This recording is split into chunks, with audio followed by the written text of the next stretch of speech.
아무도 이해해주지 않을 거라고 생각했어요. 남자 훈련병과 여자 장교가 밤늦게 텐트 안에 단둘이 있는 게 적절해 보입니까? 무슨 말씀이세요? 오지은이 크게 반발했습니다. 의무적 조치를 취하고 있는 건데요. 둘 사이의 언성이 높아지기 시작했습니다. 장도윤은 열에 시달리면서도 두 사람의 대화를 들을 수 있었어요. 최강호는 오지은의 행동이 부적절하다고 주장했고, 오지은은 자신의 직무 수행일 뿐이라고 맞섰습니다. 이런 식으로 하면 안 됩니다. 최강호가 소리쳤습니다. 당신이 뭔데 제게 이런 식으로 말하는 거예요? 오지은도 지지 않고 맞섰습니다. 순간 텐트 안의 분위기가 험악해졌습니다.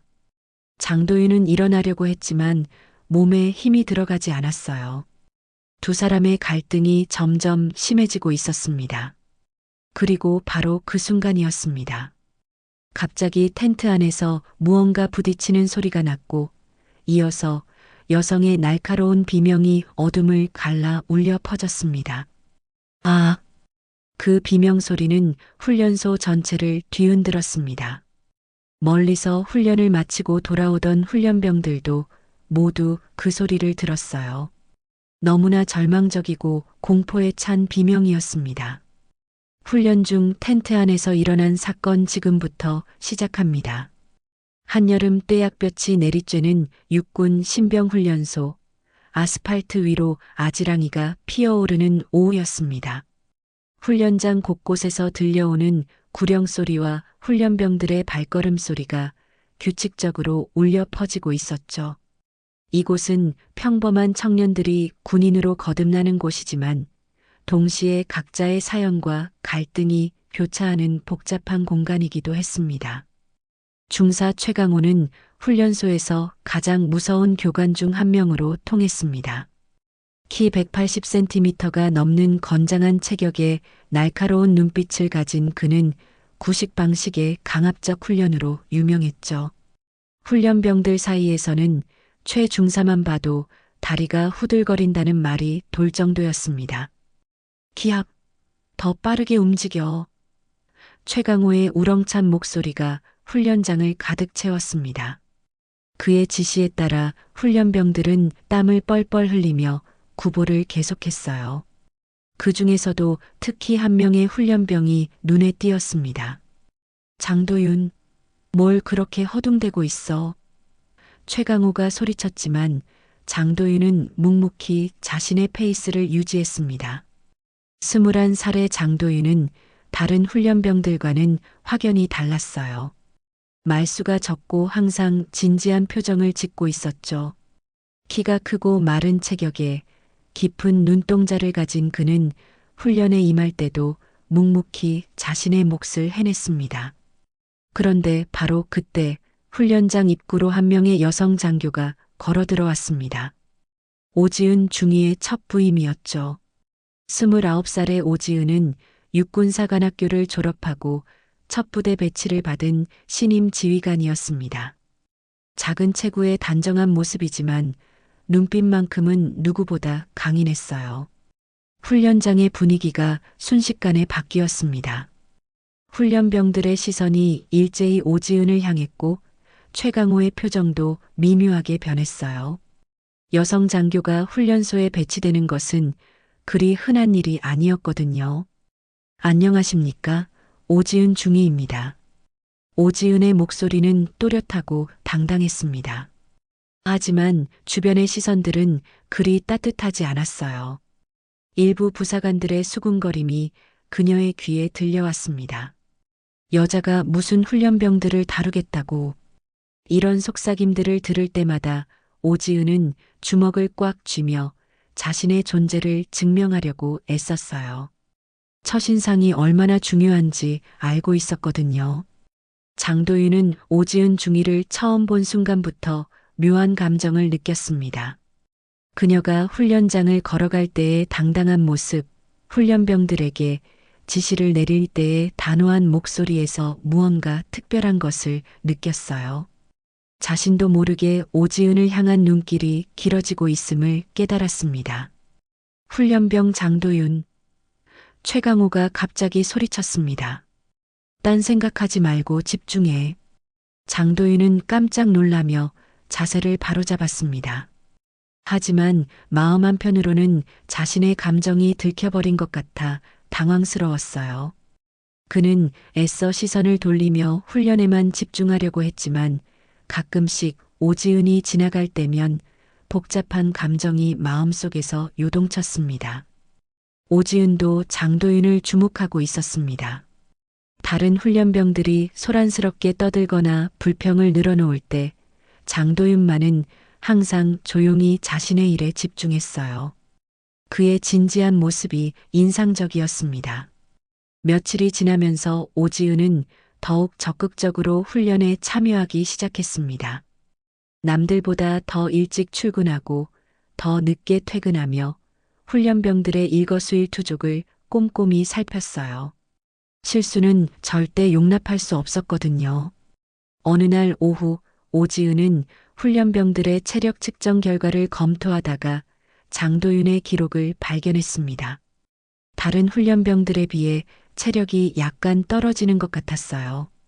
하지만 그의 정신력과 의지는 누구보다 강해 보였습니다. 장도윤, 잠깐 이리로 와봐. 오지은이 장도윤을 따로 불렀습니다. 장도윤은 긴장한 표정으로 다가왔어요. 체력이 조금 부족한 것 같은데 괜찮겠니? 오지은의 목소리에는 진심 어린 걱정이 담겨 있었습니다. 네, 중위님. 열심히 하겠습니다. 장도윤의 대답은 간결했지만 그 안에는 강한 의지가 담겨 있었어요. 그 순간 둘 사이에 미묘한 기류가 흘렀습니다. 오지은은 장도윤의 진지한 눈빛을 보며 뭔가 특별한 것을 느꼈고 장도윤 역시 오지은의 따뜻한 배려의 마음이 움직였어요. 하지만 이 모든 것을 지켜보고 있던 최강호의 표정은 점점 어두워지고 있었습니다. 그의 눈에는 불안과 경계심이 동시에 떠오르고 있었어요. 오랜 군 생활 경험으로 보건대 이런 상황은 결코 좋은 결과를 가져오지 않았거든요. 훈련소의 모든 사람들이 각자의 역할을 수행하며 하루하루를 보내고 있었습니다. 하지만 표면적으로는 평온해 보이는 이곳에도 보이지 않는 긴장이 흐르고 있었어요. 최강호의 엄격한 훈련 방식에 대한 불만, 오지은에 대한 회의적인 시선, 그리고 장도윤의 숨겨진 감정까지 마치 태풍 전야의 고요함 같은 분위기가 훈련소를 감돌고 있었습니다. 아무도 모르고 있었어요. 며칠 후 이 평온한 일상을 완전히 뒤바꿀 사건이 기다리고 있다는 것을 말입니다. 며칠이 흐른 후 훈련소에는 무더운 여름밤이 찾아왔습니다. 밤 10시 30분 야간 구보 훈련이 한창이었어요. 달빛 아래 훈련병들의 발걸음 소리가 규칙적으로 울려 퍼지고 있었죠. 하지만 이날 밤은 평소와 조금 달랐습니다. 하나, 둘. 최강호의 구령 소리가 어둠을 가르며 울려 퍼졌습니다. 훈련병들은 땀을 뻘뻘 흘리며 야간 구보를 계속하고 있었어요. 그런데 대열 뒤쪽에서 이상한 움직임이 포착되었습니다. 장도윤이 갑자기 비틀거리기 시작한 것이었어요. 평소보다 창백해진 얼굴에 식은땀이 줄줄 흘러내리고 있었습니다. 며칠 전부터 몸이 좋지 않았는데 오늘따라 더욱 심해진 것 같았어요. 장도윤, 뭘 하고 있어? 최강호가 소리쳤지만 장도윤은 대답하지 못했습니다. 숨이 가빠지고 어지러움이 심해졌거든요. 결국 그는 한쪽 무릎을 땅에 짚고 말았습니다. 오지은이 급히 달려왔습니다. 장도윤, 괜찮아? 그녀의 목소리에는 진심 어린 걱정이 담겨 있었어요. 장도윤의 이마에 손을 대어보니 열이 심하게 나고 있었습니다. 열사병 증세 같습니다. 오지은이 최강호를 향해 말했습니다. 즉시 응급처치가 필요해요. 최강호는 잠시 망설이다가 고개를 끄덕였습니다. 알겠다. 야전 텐트로 옮겨서 쉬게 하자. 몇 명의 훈련병들이 장도윤을 부축해서 야전 텐트로 옮겼습니다. 텐트 안에는 간단한 의료용품과 침구가 준비되어 있었어요. 장도윤은 침대에 누워 거친 숨을 몰아쉬고 있었습니다. 다른 훈련병들은 훈련마저 끝내고 복귀해 최강호가 지시했습니다. 오중이, 장도윤 상태 좀 지켜봐 주십시오. 오지은은 고개를 끄덕이며 텐트 안으로 들어갔습니다. 장도윤은 여전히 의식은 있었지만 몸살 기운이 심했어요. 그녀는 젖은 수건으로 장도윤의 이마를 닦아주며 체온을 낮추려고 노력했습니다. 미안해요, 중위님. 괜찮다고 했는데. 장도윤이 약한 목소리로 말했습니다. 괜찮아. 몸이 안 좋을 때는 무리하면 안 돼. 오지은의 목소리는 부드러웠습니다. 내일 아침에 의무대 가서 제대로 진료받자. 시간이 흘러 밤 10시 40분경 야간 구보를 마친 다른 훈련병들이 하나둘 복귀하기 시작했습니다. 하지만 텐트 안은 여전히 조용했어요. 장도윤의 열이 조금씩 내리고 있었고 오지은은 안심하며 그의 상태를 지켜보고 있었습니다. 그런데 바로 그때 예상치 못한 일이 벌어졌습니다. 텐트 입구 쪽에서 발걸음 소리가 들렸어요. 오지은이 고개를 돌려보니 최강호가 텐트로 들어오고 있었습니다. 어떻습니까, 상태가? 최강호가 물었습니다. 많이 좋아졌어요. 열도 내리고 있고. 오지은이 대답했습니다. 하지만 최강호의 표정은 평소와 달랐습니다. 뭔가 불안해하는 듯한 모습이었어요. 그는 텐트 안을 둘러보더니 갑자기 오지은에게 다가왔습니다. 오중이, 잠깐 얘기 좀 해야겠습니다. 최강호의 목소리가 어둠 속에서 낮게 울렸습니다. 지금요? 장도윤이 아직? 오지은이 당황하며 말했습니다. 지금 당장 말입니다. 최강호의 어조가 점점 강해졌어요. 당신이 여기서 뭘 하고 있는 거죠? 오지은은 최강호의 갑작스러운 태도, 변화에 당황했습니다. 환자를 돌보고 있는 거잖아요. 뭐가 문제인가요? 문제가 뭔지 모르겠습니까? 최강호의 목소리가 거세졌습니다. 남자 훈련병과 여자 장교가 밤늦게 텐트 안에 단둘이 있는 게 적절해 보입니까? 무슨 말씀이세요? 오지은이 크게 반발했습니다. 의무적 조치를 취하고 있는 건데요. 둘 사이의 언성이 높아지기 시작했습니다. 장도윤은 열에 시달리면서도 두 사람의 대화를 들을 수 있었어요. 최강호는 오지은의 행동이 부적절하다고 주장했고 오지은은 자신의 직무 수행일 뿐이라고 맞섰습니다. 이런 식으로 하면 안 됩니다. 최강호가 소리쳤습니다. 당신이 뭔데 제게 이런 식으로 말하는 거예요? 오지은도 지지 않고 맞섰습니다. 순간 텐트 안의 분위기가 험악해졌습니다. 장도윤은 일어나려고 했지만 몸에 힘이 들어가지 않았어요. 두 사람의 갈등이 점점 심해지고 있었습니다. 그리고 바로 그 순간이었습니다. 갑자기 텐트 안에서 무언가 부딪히는 소리가 났고 이어서 여성의 날카로운 비명이 어둠을 갈라 울려 퍼졌습니다. 아! 그 비명 소리는 훈련소 전체를 뒤흔들었습니다. 멀리서 훈련을 마치고 돌아오던 훈련병들도 모두 그 소리를 들었어요. 너무나 절망적이고 공포에 찬 비명이었습니다. 몇 분 후 다른 훈련병들이 급히 텐트로 달려왔습니다. 그들이 도착했을 때 목격한 광경은 충격적이었어요. 오지은은 헝클어진 복장으로 텐트 안에 앉아 있었고 장도윤은 텐트 밖에 무릎을 꿇고 있었습니다. 무슨 일이에요? 훈련병 중 한 명이 물었습니다. 오지은은 떨리는 목소리로 말했습니다. 장도윤이 갑자기 저에게 덮쳤어요. 모든 시선이 장도윤에게 집중되었습니다. 하지만 장도윤은 고개만 젓을 뿐 아무 말도 하지 않았어요. 그의 표정은 절망과 혼란으로 가득했습니다. 최강호는 어디에도 보이지 않았습니다. 마치 처음부터 그곳에 없었던 것처럼 말이죠. 오직 오지은과 장도윤만이 그 섬뜩한 텐트 안에 남아 있었습니다. 그날 밤의 비명은 훈련소의 모든 것을 바꿔놓았습니다. 그날 밤의 비명이 울려 퍼진 지 채 1시간도 지나지 않아 훈련소는 완전히 다른 곳이 되어버렸습니다. 평소 고요하던 밤이 갑작스럽게 소란스러워졌어요. 사건 현장인 야전 텐트 주변은 통제구역으로 설정되었고 훈련병들은 모두 생활관으로 집합 명령을 받았습니다. 새벽 3시경 헌병대 차량 2대가 훈련소 정문을 통과했습니다.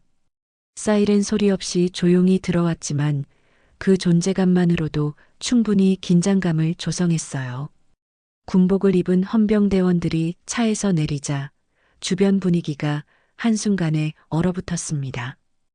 헌병대 수사관 김준석 상사가 사건 담당자로 지정되었습니다.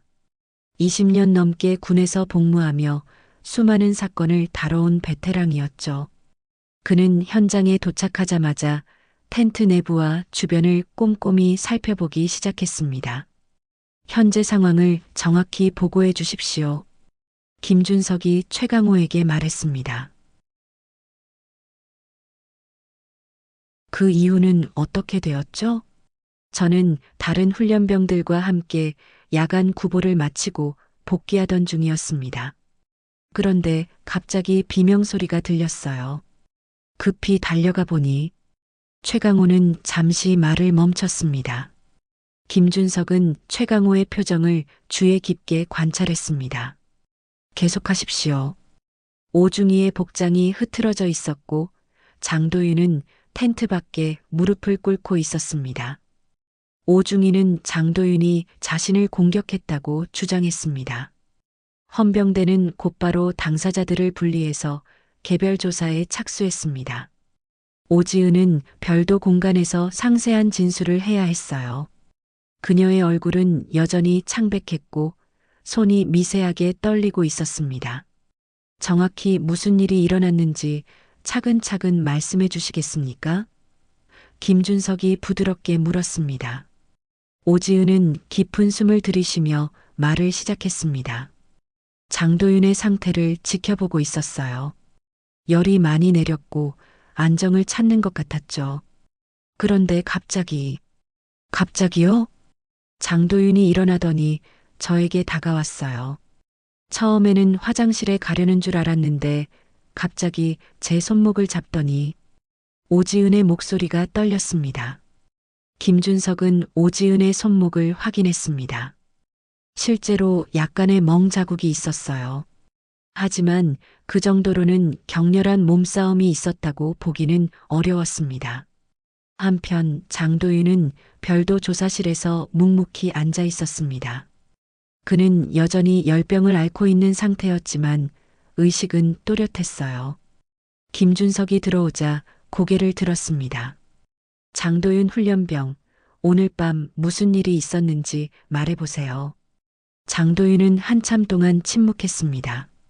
그리고 나서 천천히 입을 열었어요. 기억이 잘 나지 않습니다. 기억이 나지 않는다고요? 열이 심해서 의식이 흐릿했어요. 오중이가 저를 돌봐주고 계셨는데 장도윤이 말을 멈췄습니다. 김준석은 장도윤의 신체 상태를 자세히 관찰했습니다. 키 180cm, 마른 체격에 근육량도 많지 않았어요. 반면 오지은은 비록 여성이지만 사관학교 출신으로 체력 단련이 잘 되어 있었습니다.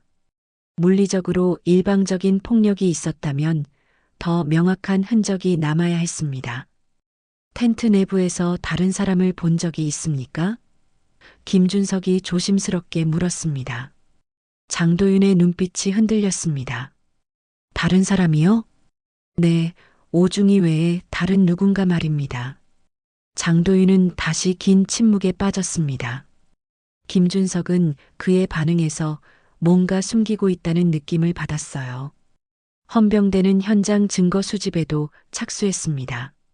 텐트 내부를 정밀 조사한 결과 격렬한 몸싸움의 흔적은 발견되지 않았어요. 다만 텐트 한쪽 구석에 있던 의료용품이 흩어져 있었고 간이 침대 시트가 약간 구겨져 있었습니다. 최강호는 오지은의 주장을 전적으로 신뢰한다는 입장을 보였습니다. 오중이는 성실하고 책임감 있는 장교입니다. 그런 분이 거짓말을 할 리 없어요. 하지만 김준석의 직감은 달랐습니다. 20년간의 수사 경험이 말해주고 있었어요. 뭔가 숨겨진 것이 있다는 것을 말이죠. 이튿날 오후 김준석은 다시 장도윤을 불렀습니다. 하룻밤 더 생각해봤는데 혹시 기억나는 게 있습니까? 장도윤은 한참 동안 고민하는 표정을 지었습니다. 그리고 마침내 입을 열었어요. 그날 텐트 안에서 이상한 다툼 소리를 들었습니다. 김준석의 눈빛이 예리해졌습니다. 다툼 소리요? 두 사람이 큰 소리로 말다툼을 하고 있었어요. 오중이와 그리고 다른 남자 목소리였습니다. 다른 남자 목소리라고 하면 장도윤은 잠시 망설이다가 말했습니다. 최강호 중사였습니다. 이 순간 사건의 양상이 완전히 바뀌었습니다. 단순해 보였던 사건에 새로운 인물이 등장한 것이었어요. 김준석은 즉시 최강호를 다시 불러들였습니다. 최 중사, 어젯밤 텐트에 들어간 적이 있습니까? 최강호의 표정이 순간적으로 굳어졌습니다. 아니요, 없습니다. 장도윤 훈련병은 당신의 목소리를 들었다고 증언했는데요. 열병에 시달리던 아이의 착각일 겁니다. 최강호가 단호하게 말했습니다.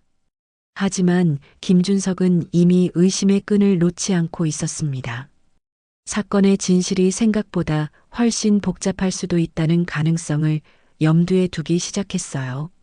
그날 밤부터 훈련소에는 새로운 긴장감이 흘렀습니다.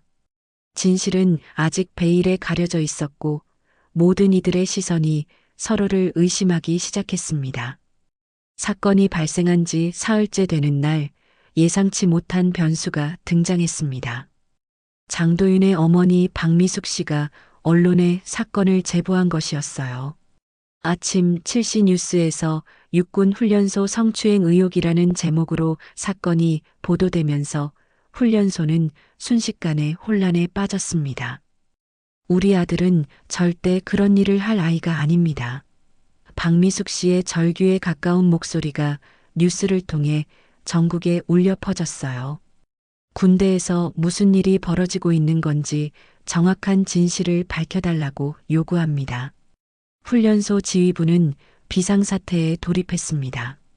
부대장 김대령은 긴급회의를 소집했고 군 상부에서는 사건 수습을 위한 대책 마련에 분주했어요. 언론의 관심이 쏟아지면서 더 이상 내부적으로만 처리할 수 있는 상황이 아니었습니다. 이 사건을 어떻게 처리할 것인가가 우리 부대의 명예와 직결됩니다. 김대령의 목소리는 무겁고 진지했어요. 모든 관련자들은 신중하게 행동하십시오. 하지만 군 상부의 압박은 예상보다 훨씬 강했습니다. 조직 보호를 최우선으로 하라는 지시가 내려왔어요. 사건이 확대되어 군 전체의 이미지에 타격을 주는 것을 막아야 한다는 것이었습니다. 오지은은 이런 분위기 속에서 점점 고립되어 갔습니다. 동료 장교들의 시선이 예전과 달라진 것을 느낄 수 있었어요. 누군가는 동정하는 눈빛을 보냈지만 누군가는 의심스러운 표정을 숨기지 않았습니다. 오중이 심리 상담을 받아보는 게 어떨까요? 부대 의무관이 조심스럽게 제안했습니다. 이런 일을 겪고 나면 정신적 충격이 클 텐데. 오지은은 그 말을 들으며 복잡한 감정을 느꼈습니다. 진정한 배려인지 아니면 그녀를 문제가 있는 사람으로 몰아가려는 의도인지 판단하기 어려웠어요. 생각해 보겠습니다. 오지은의 대답은 간결했지만 마음속으로는 이미 깊은 상처를 받고 있었습니다. 그런 가운데 최강호는 평소와 다름없이 훈련을 지휘하고 있었습니다. 표면적으로는 아무 일도 없었던 것처럼 행동했지만 그의 내면에는 불안감이 자리 잡고 있었어요. 헌병대의 수사가 계속되면서 언제 자신에게 화살이 돌아올지 모른다는 생각 때문이었습니다. 어느 날 오후 우연한 기회에 최강호는 오지은의 인사 기록을 열람하게 되었습니다. 공식적인 업무상 필요에 의해서였지만 그 과정에서 놀라운 사실을 발견했어요. 오지은의 학군사관 시절 기록 중에 비슷한 성격의 사건이 기록되어 있었던 것입니다. 당시에도 남학생과의 불미스러운 일로 징계위원회에 회부되었다가 무혐의로 결론 났다는 내용이었어요. 이게 무슨... 최강호는 그 기록을 보며 당황했습니다. 우연의 일치일까? 아니면 뭔가 다른 이유가 있는 걸까? 하지만 더 충격적인 것은 그 다음이었습니다. 장도윤이 헌병 때에 새로운 증언을 한 것이었어요. 그날 밤 제가 잘못 말씀드린 게 있습니다. 장도윤이 김준석 상사에게 말했습니다. 잘못 말했다고요? 텐트 안에 들어온 사람이 정말로 있었습니다. 제가 열병으로 정신이 없어서 확신하지 못했는데 장도윤의 목소리가 떨렸습니다. 김준석은 긴장했습니다. 누구였습니까? 최강호 중사였습니다. 오중이와 큰 소리로 다투고 있었어요. 이 증언은 사건의 판도를 완전히 바꿔놓았습니다. 지금까지 장도윤을 가해자로 지목했던 모든 추정이 흔들리기 시작한 것이었어요. 김준석은 즉시 최강호를 다시 소환했습니다. 최 중사, 장도윤 훈련병이 명확히 증언했습니다. 그날 밤 당신이 텐트에 들어갔다고 말이죠. 최강호의 얼굴이 창백해졌습니다. 그건 사실입니까? 거짓입니까? 긴 침묵이 흘렀습니다. 최강호는 주먹을 꽉 쥐었다가 풀기를 반복했어요. 마침내 그가 입을 열었습니다. 들어간 것은 맞습니다. 김준석의 눈빛이 날카로워졌습니다. 왜 처음에 거짓말을 했습니까?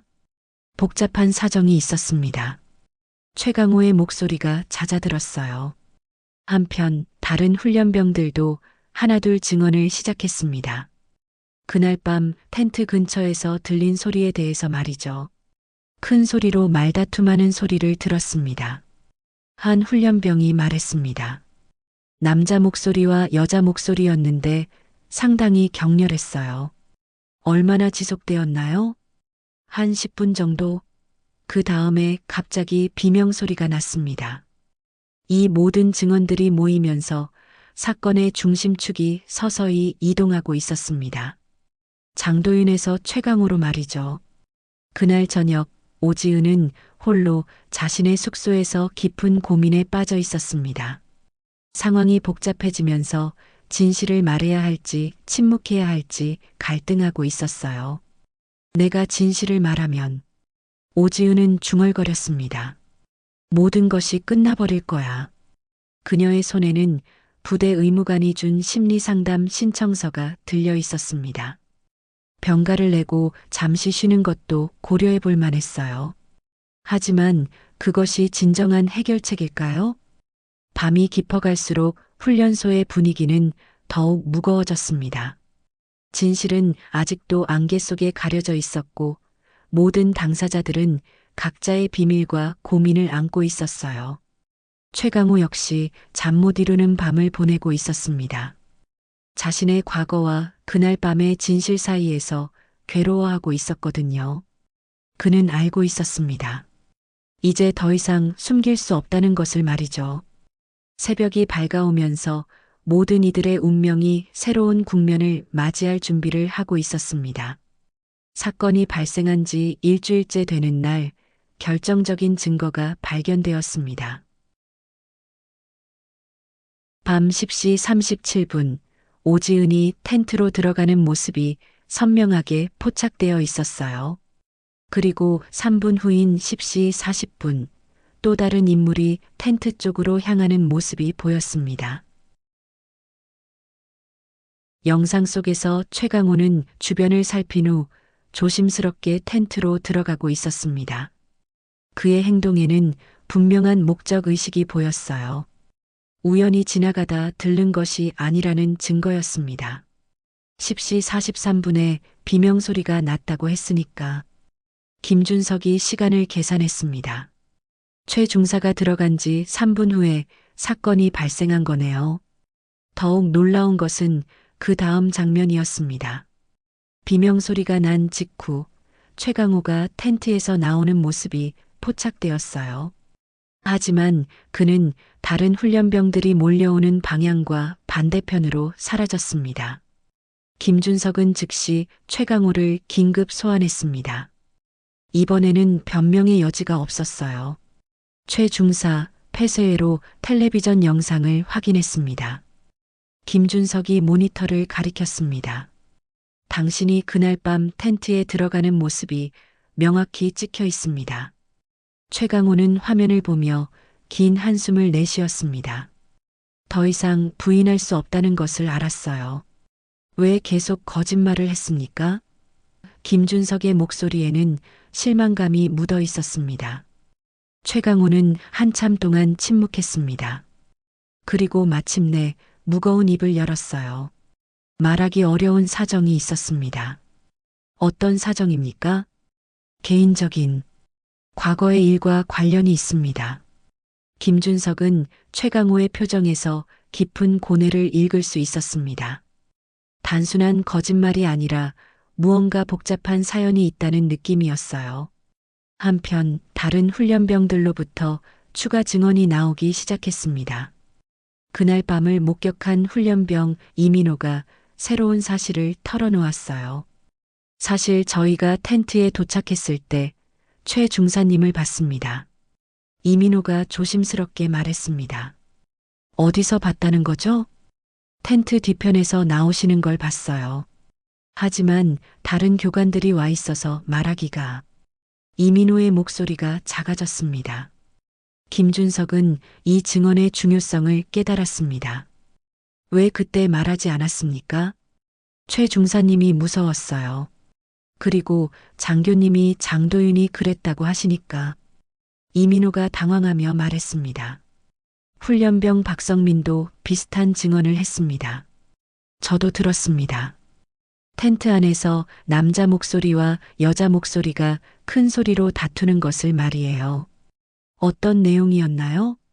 정확히는 못 들었지만 뭔가 격렬하게 말다툼하고 있었어요. 그 다음에 갑자기 비명소리가 났습니다. 이 모든 증언들이 모이면서 사건의 진상이 서서히 드러나고 있었습니다. 이제 모든 시선이 최강호에게 집중되었어요. 압박을 견디지 못한 최강호는 결국 잦은 출두를 결심했습니다. 사건 발생 10일 후 그는 헌병대를 찾아가 진실을 털어놓기로 마음먹었어요. 제가 모든 것을 말씀드리겠습니다. 최강호의 목소리는 떨리고 있었습니다. 김준석은 녹음기를 켜고 공식 진술을 받기 시작했습니다. 차근차근 말씀해 주십시오. 최강호는 깊은 숨을 들이쉬며 말을 시작했습니다. 그날 밤 저는 정말로 텐트에 들어갔습니다. 하지만 장도윤을 의심해서가 아니었어요. 그럼 왜 들어간 겁니까? 오지은 중위가 걱정되었습니다. 최강호의 고백이 시작되었어요. 최근 며칠 동안 그녀의 상태가 이상했거든요. 스트레스를 많이 받고 있는 것 같았고 때로는 혼자서 울고 있는 모습도 봤습니다. 김준석은 놀라며 물었습니다. 울고 있었다고요? 네. 신임 장교로서 받는 압박감이 상당했던 것 같습니다. 그날 밤도 장도윤과 단둘이 있는 상황이 부담스러워 보였어요. 최강호는 계속해서 그날 밤의 상황을 설명했습니다. 제가 텐트에 들어갔을 때 오중이는 매우 불안정한 상태였습니다. 장도윤은 열병으로 거의 의식을 잃은 상태였고요. 그래서 어떻게 되었습니까? 오중이가 갑자기 저에게 소리를 지르기 시작했어요. 왜 자꾸 감시하느냐? 혼자서도 잘할 수 있다고 말이죠. 최강호의 증언에 따르면 그날 밤 텐트 안에서는 예상과 전혀 다른 일이 벌어지고 있었습니다. 저는 그녀를 진정시키려고 했습니다. 하지만 오중이는 점점 더 흥분했어요. 그러다가 갑자기 최강호가 말을 멈췄습니다. 갑자기 뭐가 일어났습니까? 비명을 지르기 시작했습니다. 통제할 수 없을 정도로 큰 소리로요. 김준석은 이 증언에 충격을 받았습니다. 지금까지 알고 있던 사건의 전모와 완전히 달랐거든요. 그 이유는 어떻게 되었습니까? 저는 당황해서 텐트에서 나왔습니다. 그리고 다른 훈련병들이 몰려오는 것을 보고 숨어버렸습니다. 최강호의 고백은 계속되었습니다. 오중이가 장도윤을 가해자로 지목했을 때 저는 진실을 말해야 할지 고민했습니다. 하지만요. 제가 나서면 상황이 더 복잡해질 것 같았어요. 그리고 오중이에게도 해가 될 수 있다고 생각했습니다. 이 순간 사건의 전체적인 그림이 완전히 바뀌었습니다. 장도윤은 피해자도 가해자도 아닌 그저 잘못된 시간과 장소에 있었던 불운한 당사자였던 것이죠. 그날 이후 오지은은 갑자기 병가를 신청했습니다. 심리적 충격으로 인한 치료가 필요하다는 의사 소견서와 함께 말이에요. 그녀는 부대와 모든 연락을 끊고 자취를 감췄습니다. 훈련소에는 무거운 침묵이 흘렀습니다. 진실이 드러났지만 아직도 많은 의문이 남아 있었어요. 최강호의 자진 출두 이후 헌병대는 그에게 정식 진술서를 작성하도록 요구했습니다. 하지만 최강호가 요청한 것은 단순한 진술이 아니었어요. 그는 자신의 과거까지 모두 털어놓겠다고 했습니다. 이 사건을 제대로 이해하려면 제 과거를 알아야 합니다. 최강호가 김준석에게 말했습니다. 20년 전 일부터 시작해야 해요. 김준석은 최강호의 진지한 표정을 보며 고개를 끄덕였습니다. 말씀하세요. 최강호는 깊은 숨을 들이쉬며 오랜 침묵을 깨뜨렸습니다. 제가 처음 군에 입대했을 때 같은 부대에 후임이 하나 있었습니다. 김소영이라는 여군이었어요. 여군이요? 네. 당시에는 지금보다 여군의 지위가 훨씬 불안정했습니다. 남성 위주의 조직에서 여성들이 견뎌내야 할 것들이 많았죠. 최강호의 목소리에는 깊은 회한이 담겨 있었습니다. 김준석은 조용히 들었습니다. 이 이야기가 현재 사건과 어떤 연관이 있는지 궁금했어요. 김소영은 정말 성실하고 똑똑한 사람이었습니다. 하지만 주변에서 끊임없이 시선과 압박을 받았어요. 여자라는 이유만으로 더 엄격한 잣대를 적용받았죠. 최강호는 잠시 말을 멈추고 창밖을 바라봤습니다. 어느 날 밤 김소영이 극단적인 선택을 시도했습니다. 김준석의 표정이 굳어졌습니다. 극단적인 선택이라고 하면 자살 시도였습니다. 최강호의 목소리가 떨렸어요. 제가 그녀를 발견했을 때는 이미 늦었어요. 병원으로 옮겼지만 결국 구하지 못했습니다. 긴 침묵이 흘렀습니다. 김준석은 이제 최강호가 왜 그날 밤 오지은을 따라갔는지 이해할 수 있었어요. 그 이후로 저는 평생의 죄책감을 안고 살아왔습니다. 최강호가 계속 말했습니다. 김소영의 신호를 미리 알아차렸다면, 더 관심을 가져줬다면, 그런 생각들이 저를 괴롭혔어요. 그래서 오지은 중위를 걱정하신 거군요. 맞습니다. 오중이의 모습에서 김소영의 모습이 겹쳐 보였어요. 신임 장교로서 받는 스트레스, 주변의 차가운 시선, 그리고 혼자서 모든 것을 감당하려는 모습까지. 최강호는 그날 밤의 상황을 더 자세히 설명하기 시작했습니다. 며칠 전부터 오중이의 상태가 심상치 않았습니다. 식사도 제대로 하지 않고 밤늦게까지 혼자 남아있는 일이 많았어요. 그날도 장도윤과 단둘이 텐트에 있다는 소식을 들었을 때 불안한 느낌이 들었습니다. 김준석이 물었습니다. 불안한 느낌이라고 하면 혹시 오중이가 극단적인 생각을 하고 있는 건 아닐까 하는 걱정이었어요. 김소영처럼 말이죠. 최강호의 증언에 따르면 그가 텐트에 들어갔을 때 오지은은 이미 극도로 불안정한 상태였다고 합니다. 오중이는 장도윤이 자고 있는 동안 혼자 앉아서 울고 있었어요. 제가 들어가자 깜짝 놀라며 저에게 나가라고 소리쳤습니다. 그때 다툼이 시작된 건가요? 네. 저는 그녀를 진정시키려고 했지만 오히려 더 흥분시키는 결과가 되었어요. 왜 자꾸 간섭하느냐, 혼자서도 잘할 수 있다고 소리치더군요. 최강호는 그 순간의 상황을 생생하게 기억하고 있었습니다. 오중이는 모든 사람이 나를 의심하고 있다. 여자라서 무시당하고 있다고 말했어요.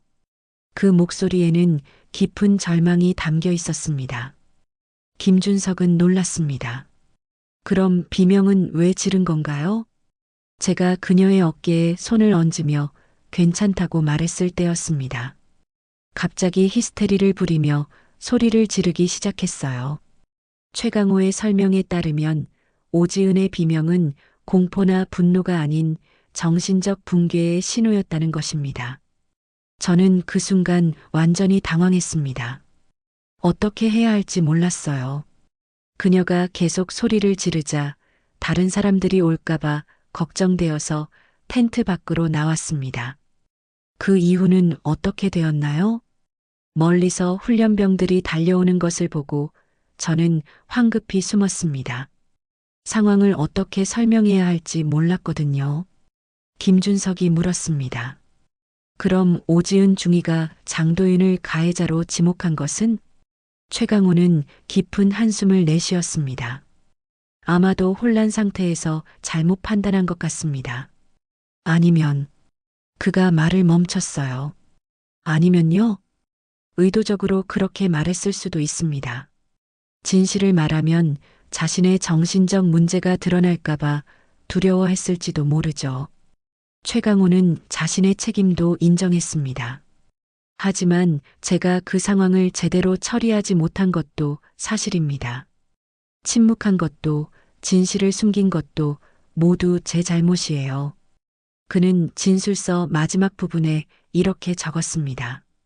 저는 20년 전 김소영을 구하지 못한 죄책감 때문에 오지은 중위를 도우려 했습니다. 하지만 결과적으로 상황을 더욱 악화시켰습니다. 장도윤 훈련병에게는 씻을 수 없는 누명을 씌웠고 오지은 중위에게는 더 큰 상처를 안겨줬습니다. 김준석은 최강호의 진술서를 읽으며 복잡한 감정을 느꼈습니다. 선의에서 시작된 행동이 어떻게 이런 비극적 결과를 낳을 수 있는지 생각하게 되었어요. 최 중사, 마지막으로 하고 싶은 말이 있습니까? 최강호는 고개를 들어 김준석을 바라봤습니다. 저는 제 행동에 대한 모든 책임을 지겠습니다. 하지만 오지은 중위도 도움이 필요한 상황이었다는 것을 이해해 주시기 바랍니다. 진술이 끝난 후 최강호는 조용히 조사실을 나갔습니다. 그의 뒷모습에는 20년간 짊어진 무게와 새로운 죄책감이 동시에 느껴졌어요. 이제 사건의 전모가 거의 드러났지만 여전히 한 사람의 목소리가 필요했습니다. 바로 오지은의 진짜 이야기 말이죠. 최강호의 진술이 끝난 지 한 달이 지났지만 오지은은 여전히 연락이 닿지 않았습니다. 병가 신청 이후 완전히 자취를 감춘 상태였어요. 헌병되는 사건을 마무리하기 위해 그녀의 최종 진술이 필요했지만 찾을 수가 없었습니다. 그런데 어느 날 예상치 못한 곳에서 결정적인 단서가 발견되었습니다.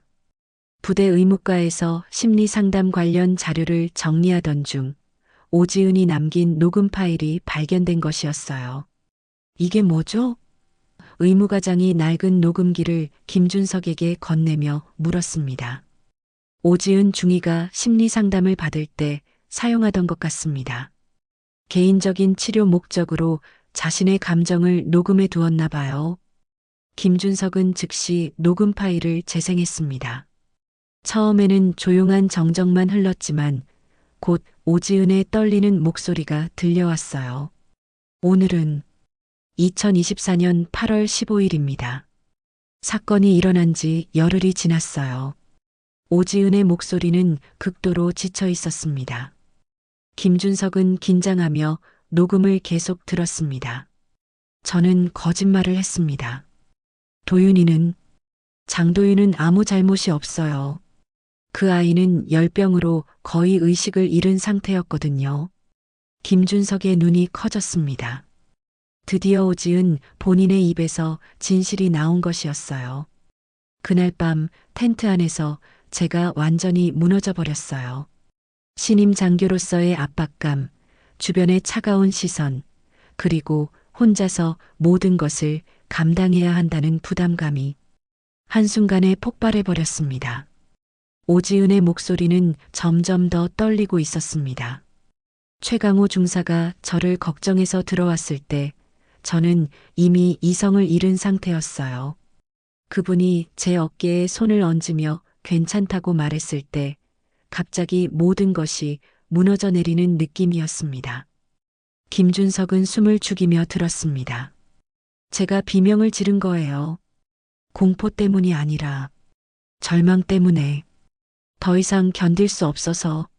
하지만 다른 사람들이 몰려왔을 때 저는 순간적으로 겁이 났어요. 녹음 속에서 오지은이 흐느끼는 소리가 들렸습니다. 진실을 말하면 저는 군에서 살아남을 수 없을 거라고 생각했어요. 정신적으로 문제가 있는 장교라는 낙인이 찍힐 거라고 생각했습니다. 그래서 도윤이를 희생양으로 만들어버렸어요. 김준석은 충격을 받았습니다. 오지은이 의도적으로 장도윤을 가해자로 지목했다는 것이었거든요. 처음에는 단순히 시간을 벌려는 생각이었어요. 상황이 진정되면 진실을 말하려고 했죠. 하지만 시간이 지날수록 더 말하기 어려워졌어요. 오지은의 고백은 계속되었습니다. 언론에 알려지고 헌병대가 수사를 시작하고 도윤이 가족들이 고통받는 모습을 보면서도 저는 진실을 말할 용기가 없었어요. 제 자신만 생각했던 거죠. 녹음 중간중간 길게 이어지는 침묵이 흘렀습니다. 최강호 중사는 저를 도우려고 했을 뿐이에요. 20년 전에 동료를 잃은 트라우마 때문에 저를 걱정해 주신 거였어요. 하지만 저는 그분까지 연루시켜버렸습니다. 김준석은 이 녹음이 사건의 모든 미스터리를 풀어주는 열쇠라는 것을 깨달았습니다. 군대라는 조직에서 여성으로 살아간다는 것이 얼마나 어려운 일인지 아무도 이해해주지 않을 거라고 생각했어요. 완벽해야 한다는 압박감, 실수할 수 없다는 부담감이 저를 미치게 만들었습니다. 그날 밤 제가 잘못 말씀드린 게 있습니다. 장도윤이 김준석 상사에게 말했습니다. 잘못 말했다고요? 텐트 안에 들어온 사람이 정말로 있었습니다. 제가 열병으로 정신이 없어서 확신하지 못했는데 장도윤의 목소리가 떨렸습니다. 김준석은 긴장했습니다. 누구였습니까? 최강호 중사였습니다. 오중이와 큰 소리로 다투고 있었어요. 이 증언은 사건의 판도를 완전히 바꿔놓았습니다. 지금까지 장도윤을 가해자로 지목했던 모든 추정이 흔들리기 시작한 것이었어요. 김준석은 즉시 최강호를 다시 소환했습니다. 최 중사, 장도윤 훈련병이 명확히 증언했습니다. 그날 밤 당신이 텐트에 들어갔다고 말이죠. 최강호의 얼굴이 창백해졌습니다. 그건 사실입니까? 거짓입니까? 긴 침묵이 흘렀습니다. 최강호는 주먹을 꽉 쥐었다가 풀기를 반복했어요. 마침내 그가 입을 열었습니다. 들어간 것은 맞습니다. 김준석의 눈빛이 날카로워졌습니다. 왜 처음에 거짓말을 했습니까? 복잡한 사정이 있었습니다. 최강호의 목소리가 잦아들었어요. 한편 다른 훈련병들도 하나둘 증언을 시작했습니다. 그날 밤 텐트 근처에서 들린 소리에 대해서 말이죠. 큰 소리로 말다툼하는 소리를 들었습니다. 한 훈련병이 말했습니다. 남자 목소리와 여자 목소리였는데 상당히 격렬했어요. 얼마나 지속되었나요? 한 10분 정도?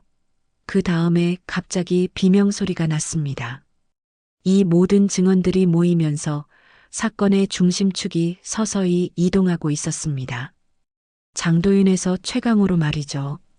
그날 저녁 오지은은 홀로 자신의 숙소에서 깊은 고민에 빠져 있었습니다. 상황이 복잡해지면서 진실을 말해야 할지 침묵해야 할지 갈등하고 있었어요. 내가 진실을 말하면 오지은은 중얼거렸습니다. 모든 것이 끝나버릴 거야. 그녀의 손에는 부대 의무관이 준 심리상담 신청서가 들려 있었습니다. 병가를 내고 잠시 쉬는 것도 고려해 볼 만했어요. 하지만 그것이 진정한 해결책일까요? 밤이 깊어갈수록 훈련소의 분위기는 더욱 무거워졌습니다. 진실은 아직도 안개 속에 가려져 있었고 모든 당사자들은 각자의 비밀과 고민을 안고 있었어요. 최강호 역시 잠 못 이루는 밤을 보내고 있었습니다. 자신의 과거와 그날 밤의 진실 사이에서 괴로워하고 있었거든요. 그는 알고 있었습니다. 이제 더 이상 숨길 수 없다는 것을 말이죠. 새벽이 밝아오면서 모든 이들의 운명이 새로운 국면을 맞이할 준비를 하고 있었습니다. 사건이 발생한 지 일주일째 되는 날 결정적인 증거가 발견되었습니다. 헌병대가 훈련소 전체의 폐쇄회로 텔레비전을 정밀 분석한 결과 그날 밤의 진실을 보여주는 영상을 찾아낸 것이었어요. 김준석 상사는 모니터 앞에서 영상을 반복해서 재생했습니다. 밤 10시 37분 오지은이 텐트로 들어가는 모습이 선명하게 포착되어 있었어요. 그리고 3분 후인 10시 40분 또 다른 인물이 텐트 쪽으로 향하는 모습이 보였습니다. 이 사람이 최강호 중사군요.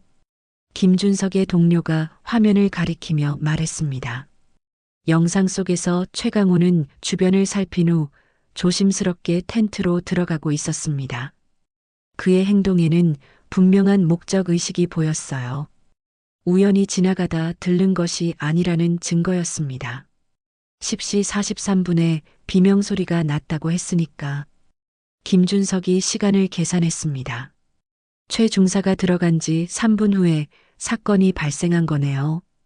더욱 놀라운 것은 그 다음 장면이었습니다. 비명소리가 난 직후 최강호가 텐트에서 나오는 모습이 포착되었어요. 하지만 그는 다른 훈련병들이 몰려오는 방향과 반대편으로 사라졌습니다. 김준석은 즉시 최강호를 긴급 소환했습니다. 이번에는 변명의 여지가 없었어요. 최 중사 폐쇄회로 텔레비전 영상을 확인했습니다. 김준석이 모니터를 가리켰습니다. 당신이 그날 밤 텐트에 들어가는 모습이 명확히 찍혀 있습니다. 최강호는 화면을 보며 긴 한숨을 내쉬었습니다. 더 이상 부인할 수 없다는 것을 알았어요. 왜 계속 거짓말을 했습니까? 김준석의 목소리에는 실망감이 묻어 있었습니다. 최강호는 한참 동안 침묵했습니다. 그리고 마침내 무거운 입을 열었어요. 말하기 어려운 사정이 있었습니다. 어떤 사정입니까? 개인적인, 과거의 일과 관련이 있습니다. 김준석은 최강호의 표정에서 깊은 고뇌를 읽을 수 있었습니다. 단순한 거짓말이 아니라 무언가 복잡한 사연이 있다는 느낌이었어요. 한편 다른 훈련병들로부터 추가 증언이 나오기 시작했습니다. 그날 밤을 목격한 훈련병 이민호가 새로운 사실을 털어놓았어요. 사실 저희가 텐트에 도착했을 때 최 중사님을 봤습니다. 이민호가 조심스럽게 말했습니다. 어디서 봤다는 거죠? 텐트 뒤편에서 나오시는 걸 봤어요. 하지만 다른 교관들이 와 있어서 말하기가. 이민호의 목소리가 작아졌습니다. 김준석은 이 증언의 중요성을 깨달았습니다. 왜 그때 말하지 않았습니까? 최 중사님이 무서웠어요. 그리고 장교님이 장도윤이 그랬다고 하시니까. 이민호가 당황하며 말했습니다. 훈련병 박성민도 비슷한 증언을 했습니다. 저도 들었습니다. 텐트 안에서 남자 목소리와 여자 목소리가 큰 소리로 다투는 것을 말이에요. 어떤 내용이었나요? 정확히는 못 들었지만 뭔가 격렬하게 말다툼하고 있었어요. 그 다음에 갑자기 비명소리가 났습니다. 이 모든 증언들이 모이면서 사건의 진상이 서서히 드러나고 있었습니다. 이제 모든 시선이 최강호에게 집중되었어요. 압박을 견디지 못한 최강호는 결국 자진 출두를 결심했습니다. 사건 발생 10일 후 그는 헌병대를 찾아가 진실을 털어놓기로 마음먹었어요. 제가 모든 것을 말씀드리겠습니다. 최강호의 목소리는 떨리고 있었습니다. 김준석은 녹음기를 켜고 공식 진술을 받기 시작했습니다. 차근차근 말씀해 주십시오. 최강호는 깊은 숨을 들이쉬며 말을 시작했습니다. 그날 밤 저는 정말로 텐트에 들어갔습니다. 하지만 장도윤을 의심해서가 아니었어요. 그럼 왜 들어간 겁니까? 오지은 중위가 걱정되었습니다. 최강호의 고백이 시작되었어요. 최근 며칠 동안 그녀의 상태가 이상했거든요. 스트레스를 많이 받고 있는 것 같았고, 때로는 혼자서 울고 있는 모습도 봤습니다.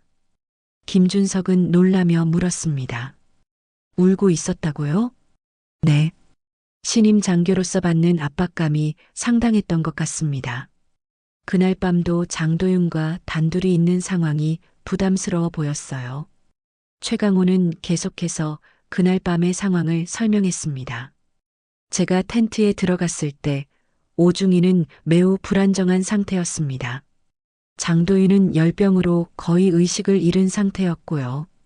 그래서 어떻게 되었습니까? 오중이가 갑자기 저에게 소리를 지르기 시작했어요. 왜 자꾸 감시하느냐, 혼자서도 잘할 수 있다고 말이죠.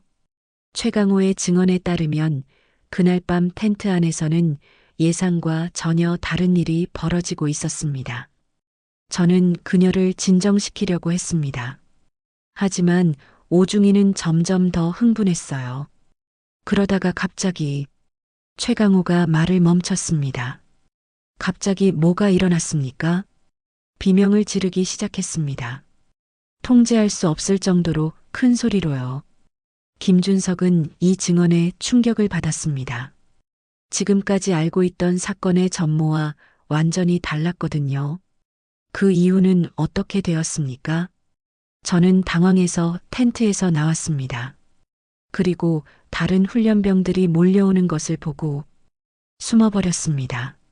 최강호의 고백은 계속되었습니다.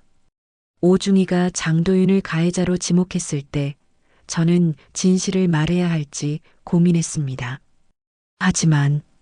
하지만요?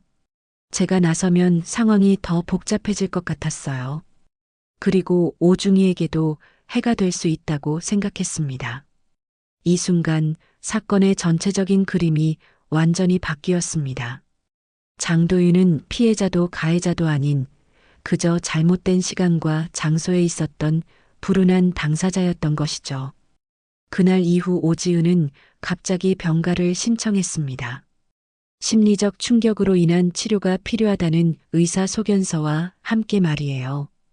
그녀는 부대와 모든 연락을 끊고 자취를 감췄습니다. 훈련소에는 무거운 침묵이 흘렀습니다. 진실이 드러났지만 아직도 많은 의문이 남아 있었어요. 최강호의 자진 출두 이후 헌병대는 그에게 정식 진술서를 작성하도록 요구했습니다. 하지만 최강호가 요청한 것은 단순한 진술이 아니었어요. 그는 자신의 과거까지 모두 털어놓겠다고 했습니다. 이 사건을 제대로 이해하려면 제 과거를 알아야 합니다. 최강호가 김준석에게 말했습니다. 20년 전 일부터 시작해야 해요. 김준석은 최강호의 진지한 표정을 보며 고개를 끄덕였습니다. 말씀하세요. 최강호는 깊은 숨을 들이쉬며 오랜 침묵을 깨뜨렸습니다. 제가 처음 군에 입대했을 때 같은 부대에 후임이 하나 있었습니다. 김소영이라는 여군이었어요. 여군이요? 네. 당시에는 지금보다 여군의 지위가 훨씬 불안정했습니다. 남성 위주의 조직에서 여성들이 견뎌내야 할 것들이 많았죠. 최강호의 목소리에는 깊은 회한이 담겨 있었습니다. 김준석은 조용히 들었습니다. 이 이야기가 현재 사건과 어떤 연관이 있는지 궁금했어요. 김소영은 정말 성실하고 똑똑한 사람이었습니다. 하지만 주변에서 끊임없이 시선과 압박을 받았어요. 여자라는 이유만으로 더 엄격한 잣대를 적용받았죠. 최강호는 잠시 말을 멈추고 창밖을 바라봤습니다. 어느 날 밤 김소영이 극단적인 선택을 시도했습니다. 김준석의 표정이 굳어졌습니다. 극단적인 선택이라고 하면 자살 시도였습니다. 최강호의 목소리가 떨렸어요. 제가 그녀를 발견했을 때는 이미 늦었어요. 병원으로 옮겼지만 결국 구하지 못했습니다. 긴 침묵이 흘렀습니다. 김준석은 이제 최강호가 왜 그날 밤 오지은을 따라갔는지 이해할 수 있었어요. 그 이후로 저는 평생의 죄책감을 안고 살아왔습니다. 최강호가 계속 말했습니다. 김소영의 신호를 미리 알아차렸다면, 더 관심을 가져줬다면, 그런 생각들이 저를 괴롭혔어요. 그래서 오지은 중위를 걱정하신 거군요. 맞습니다. 오중이의 모습에서 김소영의 모습이 겹쳐 보였어요. 신임 장교로서 받는 스트레스, 주변의 차가운 시선, 그리고 혼자서 모든 것을 감당하려는 모습까지. 최강호는 그날 밤의 상황을 더 자세히 설명하기 시작했습니다. 며칠 전부터 오중이의 상태가 심상치 않았습니다. 식사도 제대로 하지 않고 밤늦게까지 혼자 남아있는 일이 많았어요. 그날도 장도윤과 단둘이 텐트에 있다는 소식을 들었을 때 불안한 느낌이 들었습니다. 김준석이 물었습니다. 불안한 느낌이라고 하면 혹시 오중이가 극단적인 생각을 하고 있는 건 아닐까 하는 걱정이었어요. 김소영처럼 말이죠. 최강호의 증언에 따르면 그가 텐트에 들어갔을 때 오지은은 이미 극도로 불안정한 상태였다고 합니다. 오중이는 장도윤이 자고 있는 동안 혼자 앉아서 울고 있었어요. 제가 들어가자 깜짝 놀라며 저에게 나가라고 소리쳤습니다. 그때 다툼이 시작된 건가요? 네. 저는 그녀를 진정시키려고 했지만 오히려 더 흥분시키는 결과가 되었어요. 왜 자꾸 간섭하느냐, 혼자서도 잘할 수 있다고 소리치더군요. 최강호는 그 순간의 상황을 생생하게 기억하고 있었습니다. 오중이는 모든 사람이 나를 의심하고 있다. 여자라서 무시당하고 있다고 말했어요. 그 목소리에는 깊은 절망이 담겨 있었습니다. 김준석은 놀랐습니다. 그럼 비명은 왜 지른 건가요? 제가 그녀의 어깨에 손을 얹으며 괜찮다고 말했을 때였습니다. 갑자기 히스테리를 부리며 소리를 지르기 시작했어요. 최강호의 설명에 따르면 오지은의 비명은 공포나 분노가 아닌 정신적 붕괴의 신호였다는 것입니다. 저는 그 순간 완전히 당황했습니다. 어떻게 해야 할지 몰랐어요. 그녀가 계속 소리를 지르자 다른 사람들이 올까봐 걱정되어서 텐트 밖으로 나왔습니다. 그 이후는 어떻게 되었나요?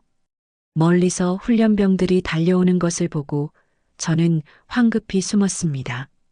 상황을 어떻게 설명해야 할지 몰랐거든요. 김준석이 물었습니다. 그럼 오지은 중위가 장도윤을 가해자로 지목한 것은? 최강호는 깊은 한숨을 내쉬었습니다. 아마도 혼란 상태에서 잘못 판단한 것 같습니다. 아니면 그가 말을 멈췄어요.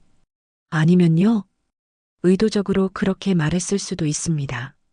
진실을 말하면 자신의 정신적 문제가 드러날까봐 두려워했을지도 모르죠. 최강호는 자신의 책임도 인정했습니다.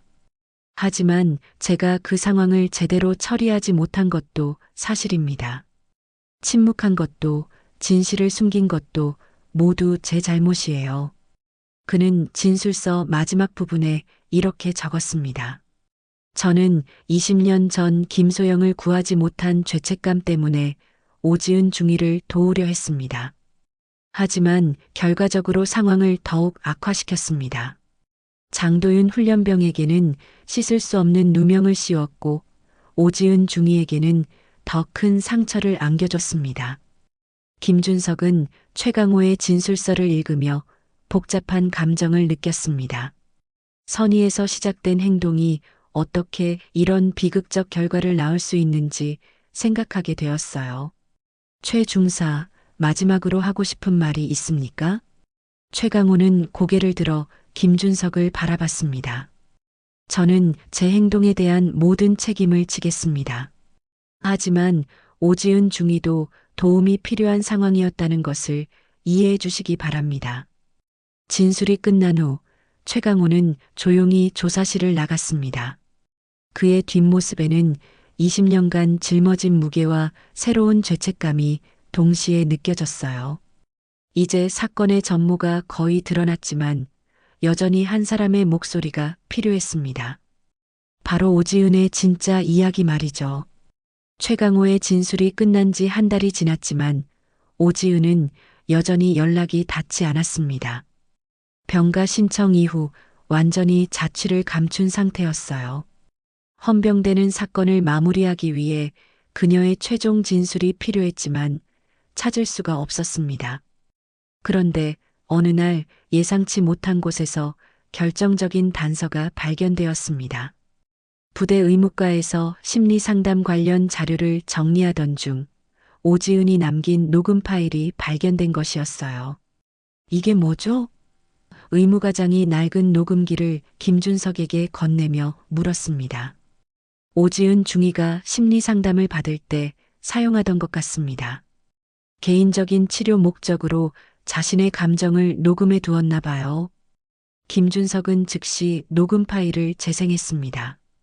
처음에는 조용한 정적만 흘렀지만 곧 오지은의 떨리는 목소리가 들려왔어요. 오늘은 2024년 8월 15일입니다. 사건이 일어난 지 열흘이 지났어요. 오지은의 목소리는 극도로 지쳐 있었습니다. 김준석은 긴장하며 녹음을 계속 들었습니다. 저는 거짓말을 했습니다. 도윤이는, 장도윤은 아무 잘못이 없어요. 그 아이는 열병으로 거의 의식을 잃은 상태였거든요. 김준석의 눈이 커졌습니다. 드디어 오지은 본인의 입에서 진실이 나온 것이었어요. 그날 밤 텐트 안에서 제가 완전히 무너져 버렸어요. 신임 장교로서의 압박감, 주변의 차가운 시선, 그리고 혼자서 모든 것을 감당해야 한다는 부담감이 한순간에 폭발해 버렸습니다. 오지은의 목소리는 점점 더 떨리고 있었습니다.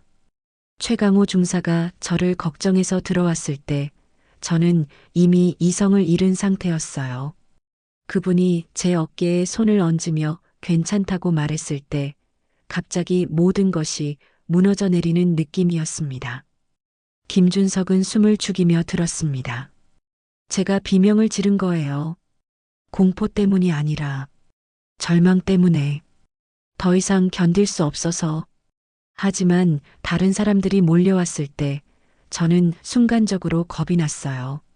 녹음 속에서 오지은이 흐느끼는 소리가 들렸습니다. 진실을 말하면 저는 군에서 살아남을 수 없을 거라고 생각했어요. 정신적으로 문제가 있는 장교라는 낙인이 찍힐 거라고 생각했습니다. 그래서 도윤이를 희생양으로 만들어버렸어요. 김준석은 충격을 받았습니다. 오지은이 의도적으로 장도윤을 가해자로 지목했다는 것이었거든요. 처음에는 단순히 시간을 벌려는 생각이었어요. 상황이 진정되면 진실을 말하려고 했죠. 하지만 시간이 지날수록 더 말하기 어려워졌어요. 오지은의 고백은 계속되었습니다. 언론에 알려지고 헌병대가 수사를 시작하고 도윤이 가족들이 고통받는 모습을 보면서도 저는 진실을 말할 용기가 없었어요. 제 자신만 생각했던 거죠. 녹음 중간중간 길게 이어지는 침묵이 흘렀습니다. 최강호 중사는 저를 도우려고 했을 뿐이에요. 20년 전에 동료를 잃은 트라우마 때문에 저를 걱정해 주신 거였어요. 하지만 저는 그분까지 연루시켜버렸습니다. 김준석은 이 녹음이 사건의 모든 미스터리를 풀어주는 열쇠라는 것을 깨달았습니다. 군대라는 조직에서 여성으로 살아간다는 것이 얼마나 어려운 일인지 아무도 이해해주지 않을 거라고 생각했어요. 완벽해야 한다는 압박감, 실수할 수 없다는 부담감이 저를 미치게 만들었습니다. 오지은의 목소리에는 깊은 후회가 담겨 있었습니다. 도윤이에게, 장도윤에게 정말 미안합니다. 그 아이는 저를 순수한 마음으로 존경해줬는데 저는 그 아이의 인생을 망쳐버렸어요. 녹음 말미에서 오지은은 자신의 계획을 밝혔습니다. 저는 군을 떠날 생각입니다. 이 조직에서 더 이상 버틸 수 없어요. 하지만 떠나기 전에 진실을 밝혀야겠어요. 적어도 도윤이의 명예는 회복시켜줘야죠. 마지막 부분에서 오지은의 목소리는 더욱 또렷해졌습니다. 이 사건의 진짜 가해자는 저입니다.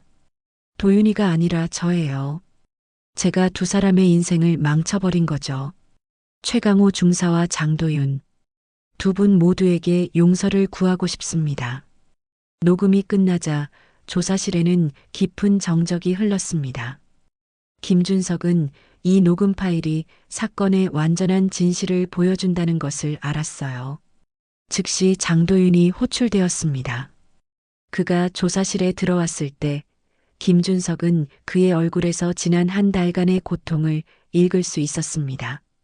장도윤 훈련병, 오지은 중위의 녹음을 들어보시기 바랍니다. 장도윤은 녹음을 들으며 눈물을 흘렸습니다. 분노가 아닌 안도와 슬픔의 눈물이었어요. 중위님도 많이 힘드셨겠네요. 장도윤의 첫 마디였습니다. 김준석은 그의 반응에 놀랐습니다. 원망보다는 이해를 먼저 보인 것이었거든요. 저는 중위님을 원망하지 않습니다. 군대라는 곳이 얼마나 어려운 곳인지 저도 느끼고 있거든요. 특히 여성에게는 더 힘들 테니까요. 장도윤의 성숙한 반응은 모든 사람들을 감동시켰습니다. 최강호에게도 녹음 내용이 전달되었습니다. 그는 오지은의 고백을 듣고 깊은 한숨을 내쉬었어요. 결국 제가 도우려던 사람에게 더 큰 상처를 준 셈이네요. 최강호의 목소리는 무거웠습니다. 이제 사건의 모든 진실이 드러났습니다. 가해자도 피해자도 명확하지 않은 그저 구조적 문제와 개인적 트라우마가 만들어낸 비극이었던 것이죠. 그날 밤의 비명은 단순한 폭력의 결과가 아니라 침묵과 억압 속에서 터져 나온 절규였던 것입니다. 오지은의 녹음 파일이 발견된 지 일주일 후 그녀로부터 한 통의 편지가 헌병대에 도착했습니다. 발신지는 서울의 한 심리치료센터였어요. 편지 안에는 간단한 메시지와 함께 전역 신청서가 들어 있었습니다. 저는 제 잘못을 바로잡기 위해 이 편지를 씁니다. 장도윤 훈련병과 최강호 중사에게 진심으로 사죄드립니다. 저의 두려움과 이기심이 두 분의 인생에 상처를 남겼습니다. 김준석이 편지를 소리내어 읽었습니다. 군대는 아직 여성이 안전하게 존재할 수 있는 곳이 아닙니다. 하지만 그것이 제 행동을 정당화할 수는 없습니다. 저는 군을 떠나 제 자신을 치료하고 언젠가 진정한 사과를 드릴 수 있는 사람이 되고 싶습니다. 편지는 짧았지만 그 안에는 깊은 반성과 절망이 동시에 담겨 있었어요. 부대장 김대령은 이 사건을 계기로 훈련소 전체의 시스템을 점검하기로 결정했습니다. 단순히 개인의 문제로 치부할 수 없는 구조적 문제들이 드러났기 때문이었어요. 앞으로는 이런 일이 재발하지 않도록 예방 시스템을 구축하겠습니다. 김대령이 전체 간부 회의에서 발표했습니다. 특히 신임 장교들에 대한 멘토링 제도를 강화하고 심리 상담 접근성을 높이겠습니다. 최강호는 결국 보직 해임 처분을 받았습니다. 직접적인 가해자는 아니었지만 초기 대응 과정에서의 거짓 진술과 사건 은폐 시도가 문제가 되었어요. 그는 훈련소 행정보급관으로 자리를 옮기게 되었습니다. 저는 이 처분을 받아들입니다. 최강호가 부대장에게 말했습니다. 다만 앞으로는 진정으로 도움이 필요한 사람들을 더 지혜롭게 도울 수 있는 방법을 배우겠습니다. 김대령은 최강호의 진심을 느낄 수 있었습니다. 중사님의 선의는 이해합니다. 하지만 방법이 잘못되었죠. 이번 기회에 더 나은 방향을 찾아보시기 바랍니다. 최강호는 새로운 보직에서 묵묵히 자신의 일을 해나갔습니다. 20년 전 김소영을 구하지 못한 죄책감과 이번 사건에서의 실수가 그를 더욱 신중하게 만들었어요. 그는 진정한 도움이 무엇인지 다시 배워나가기 시작했습니다. 한편 장도윤은 완전한 명예회복과 함께 남은 훈련 기간을 마쳤습니다. 사건의 진상이 밝혀진 후 동료 훈련병들과 교관들의 시선도 완전히 달라졌어요. 오히려 그의 성숙한 대응에 존경을 표하는 사람들이 많았습니다. 도윤아, 정말 대단하다. 같은 소대 훈련병이 말했습니다. 나였으면 엄청 화났을 텐데 어떻게 그렇게 이해할 수 있어? 장도윤은 미소 지으며 답했습니다. 화낼 일이 아니에요. 모두가 각자의 이유로 힘들어했던 거잖아요. 저녁을 앞둔 장도윤은 김준석에게 마지막 인사를 했습니다. 상사님, 그동안 고생 많으셨습니다. 장도윤, 앞으로 뭘 할 계획이야? 장도윤은 잠시 생각하더니 대답했습니다. 상담 심리학과에 진학하려고 합니다. 이번 일을 겪으면서 많은 걸 배웠거든요. 김준석은 놀랐습니다.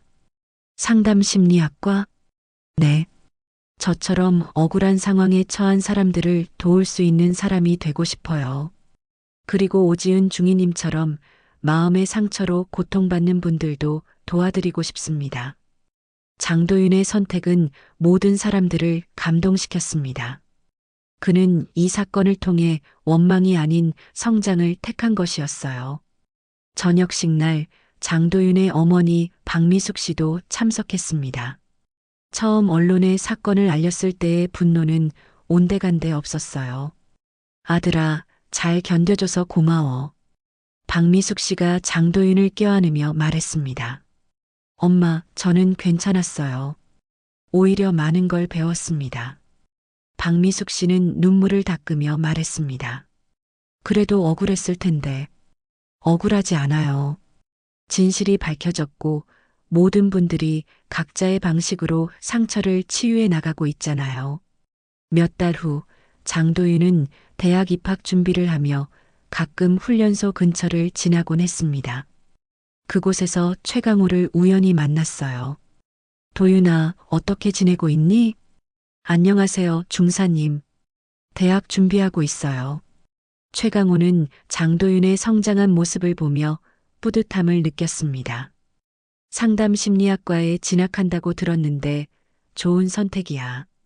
중사님은 어떻게 지내세요? 나는 천천히 배워가고 있어. 진정한 도움이 뭔지 말이야. 둘은 잠시 말없이 훈련소를 바라봤습니다. 그날 밤에 사건이 일어났던 곳이었지만 이제는 다른 의미로 다가왔어요. 오지은은 여전히 소식이 없었습니다. 다만 가끔 장도윤에게 익명의 편지가 도착했어요. 사과의 마음과 함께 그의 안부를 묻는 내용이었습니다. 장도윤은 그 편지들을 소중히 보관했어요. 시간이 흘러 장도윤이 대학생이 되었을 무렵 훈련소에는 많은 변화가 있었습니다. 신임 장교들을 위한 멘토링 프로그램이 도입되었고 심리 상담 시스템이 대폭 개선되었어요. 그날 밤의 비명이 가져온 변화였습니다. 어느 날 상담 심리학과 1학년이 된 장도윤은 수업 시간에 발표를 했습니다. 주제는 트라우마와 용서였어요. 진정한 치유는 가해자와 피해자라는 이분법을 넘어설 때 시작됩니다. 장도윤이 또렷한 목소리로 말했습니다. 모든 사람은 각자의 상처와 이유가 있습니다. 그것을 이해할 때 비로소 진정한 변화가 가능해집니다. 교수와 동급생들은 장도윤의 성숙한 시각에 감탄했습니다.